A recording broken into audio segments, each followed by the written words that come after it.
कधीच नाही चुकणार तुमचे फेवरेट टीव्ही शोज झी5 सोबत, तेही एकदम फ्री।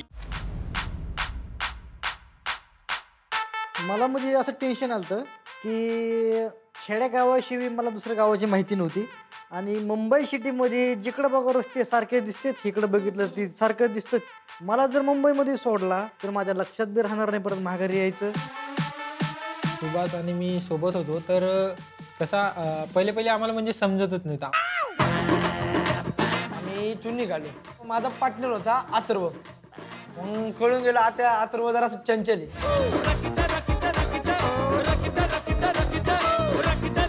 दोन जागे कटिंग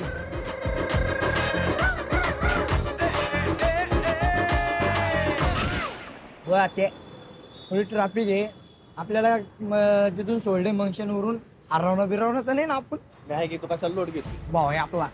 मी ट्रॅफिक पाय नाही काय टेन्शन वाटत नाही का? घाम किती फुटलाय, पुरा ओल्ल झालोय खाली। टेन्शन वाटून काय करणार? आता सोडलंय आपल्याला, इथनं पुढे जायला नकोय, तास करायचा आहे। करू काहीतरी करू, जाऊन देऊ चलो। मागल्या वेळेस अनुश्रीबर मुंबई फिरलो, पण आता जिथं मला जायचं होतं तिथं मी पहिल्यांदा गावात गेलो नव्हतो आणि ती मेन सिटीत होतं मुंबईत आत, त्यामुळे माहितीच नव्हतं मला कुठं जायचंय काय करायचंय ती। आम्हाला ते पण कळलं की आमच्या पार्टनर कोण आहे, तर विजयची पेअरिंग झाली होती अर्जुन सोबत, म्हणजे रेवती अर्जुन आणि गुरलीन विजय। मी हॅपी होती कारण रेवती माझी फ्रेंड आहे आणि काल आम्ही सगळे सोबत बसून प्रॅक्टिस करत होते की हे कुठे आहे ते कुठे आहे, असं सगळं आम्ही केलं। आम्हालाच माहित नव्हतं आम्ही कुठे, आम्हाला जागा माहित नाही काय नाही। पण आपल्याला नेमकी सापडायचं काय? आपल्या शोचा काही नाव बिव झेंडा बिंडा काय आहे का बघ, तिथे दिसतोय का कुठं?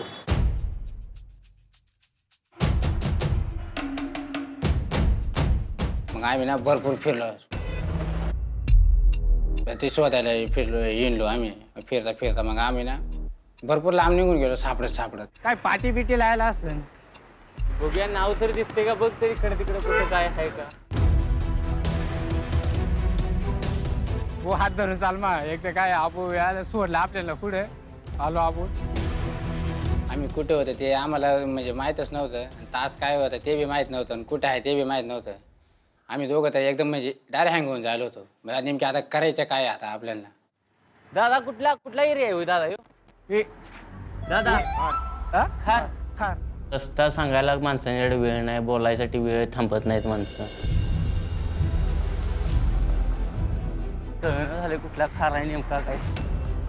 तसं गावात तसं काय कोणी लोक तुम्हाला घर दाखवून तर त्याच्या घरापाशी सोडतील, पण इथं माणसांना किंमत आहे का नाही तेच काही कळना, का त्यांच्या कामामुळे ती व्यस्त आहेत हेच काही कळत नाही।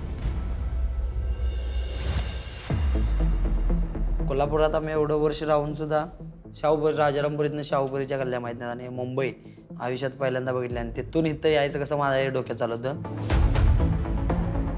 मला पण मिळून पवन मिळाला। मी पवनला समजवलं तुला काय पण करू, तू पण नॉमिनेशनमध्ये आहेस, मला पण तुझ्या संग नेऊ नको भावा, तुला जर बाहेर यायचं असलं तर व्यवस्थित खेळायला लागणार। झी5 ॲप डाउनलोड करा आणि पहा सर्व एपिसोड्स एकदम फ्री।